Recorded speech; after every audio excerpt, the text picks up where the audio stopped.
अस्सलाम वालेकुम। आज हम देखेंगे कि हमारे पास कौन-कौन सी ऐसी वजह होती हैं, कौन-कौन सी रीज़न होती हैं, क्या-क्या कॉज़ेज़ होती हैं जिसकी वजह से हमें शॉर्टनेस ऑफ ब्रेथ होती है।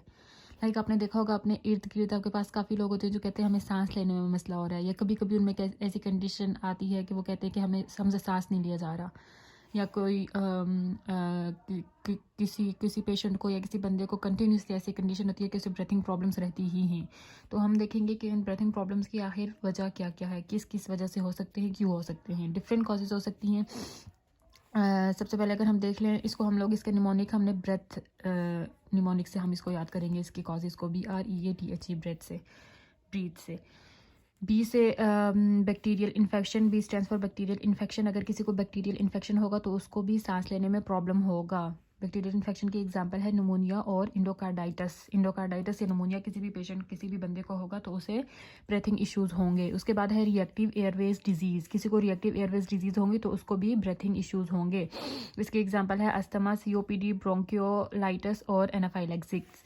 उसके बाद है इम्बोलिज्म। अगर किसी बंदे को इम्बोलिज्म है, इसकी कॉमन एग्जांपल है पल्मोनरी इम्बोलिज्म, लंग में जो ब्लड क्लॉट हो जाता है, तो उसको भी ब्रीथिंग प्रॉब्लम्स होंगी। एक्यूट कोरोनरी सिंड्रोम किसी को होगा जिसमें एयरवे की ऑब्स्ट्रक्शन हो जाती है, तो उसको भी ब्रीथिंग प्रॉब्लम्स हो सकती हैं। फिर हमारे पास आता है टेम्पेनेड और टेंशन न्यूमोथोरैक्स, जिसके लंग्स कोलैप्स कर जाते हैं।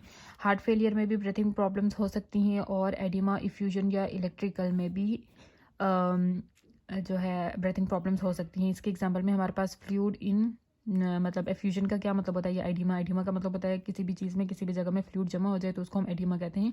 इफ्यूजन जो है इफ्यूजन मतलब उस जगह के अराउंड, किसी जगह के अंदर अगर फ्लूइड जमा होगा तो उसे एडिमा कहेंगे, अगर उसके अराउंड जमा होगा तो उसको हम इफ्यूजन कहेंगे। और इलेक्ट्रिकल से एरिथमियास हम याद करेंगे, अगर हम एरिथमियास भी होंगे तो भी हमें ब्रीथिंग प्रॉब्लम हो सकती है। So that's it for today.